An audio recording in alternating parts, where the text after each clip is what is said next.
Hello again, everybody. This is Steve Kallas. Speaking of sports, I encourage you to go to westchestercountypost.com, take a look at the sports videos, sports articles, and everything else at the website. Today we're going to talk about Notre Dame football. We're going to look back at the Virginia win, 35-20 over Virginia, number 18 ranked in the country. We're going to look forward a little bit to Bowling Green, but it's mostly going to be about Virginia.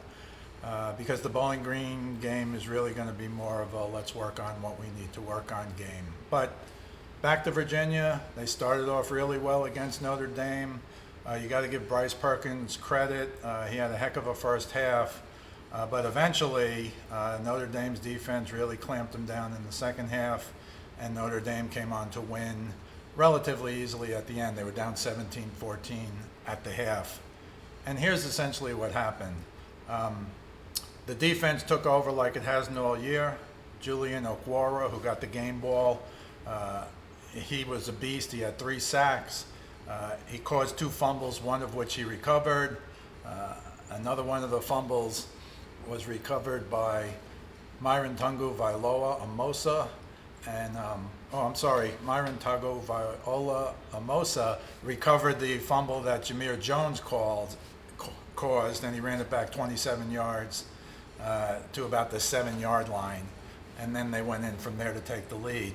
Later, when Okwara had caused a fumble, it was Okenjiji who not only picked it up, but ran it 23 yards in for a touchdown. So those were the 2 key plays of the game.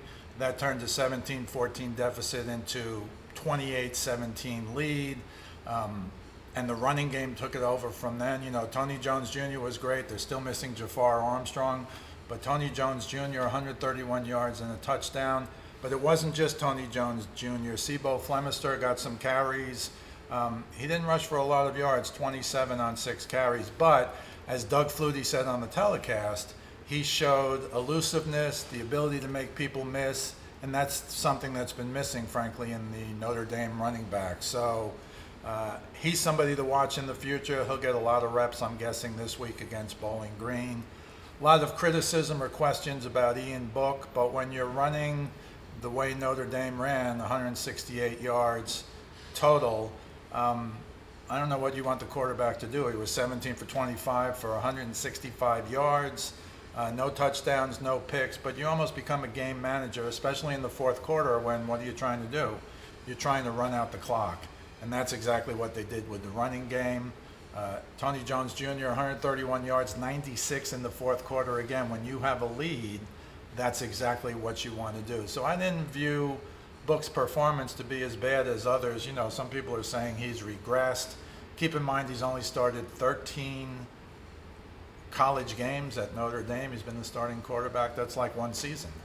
So you have to give him a little more time. I know he doesn't have much time before the USC and Michigan games, but he has this week. Wanted to talk briefly about the tight end blocking. Cole Kmet on the inside. Coach Kelly talked about after the game. Well, first of all, he said this would be the defining game for Notre Dame this year. Not Georgia, not the loss, but how they responded to the loss. And they responded well after a so-so first half, obviously. But they did respond. They took over the game. The defense, 8 sacks, 3 fumble recoveries. Again, Okwara was the star, but there were a lot of other guys. Hamilton had an interception late in the game. So they really they had 2 interceptions in total, but they had an incredible half defensively, and this might change. Clearly, Notre Dame looks like they're an excellent defense, bordering on elite defense. I understand the problems with the offense, but they ran it really well, and that's kind of what you want to do. Book has a lot of weapons. Michael Young played for the first time. Now he only had a few, catches, but he did play, and now he's set up this week to play against Bowling Green. So Coach Kelly seemed to be very happy. He said the offense needs some work. He's very happy with the defense. Obviously, you all know the special teams problem. Reliable. Chris Fink muffed a punt. Very unusual. Virginia was also able to kick that onside kick to begin the second half. Very unusual. So Notre Dame really has to work on those things. But the defense is solid. The offense needs a little work. The special teams need a little work. But now this week, they're going to play Bowling Green. And again, there's not much to say about Bowling Green. Notre Dame is a 45-point favorite. You have these games in college football from time to time. But it's really time for Notre Dame to work on things that Notre Dame has to work on.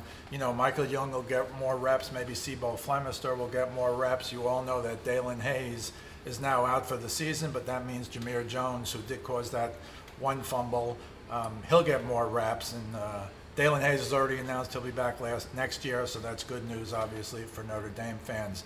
But you know there's a problem with the other team in terms of the talent level. When Coach Kelly had his press conference, didn't name one player on the other team. He talked about their coaching staff and how good they are and how they're going to rebuild the program, and that'll happen, but it's sure not going to happen this week. So this week it's work on your offense, work on your special teams, probably have Ian Book throw the ball more, hopefully to Michael Young.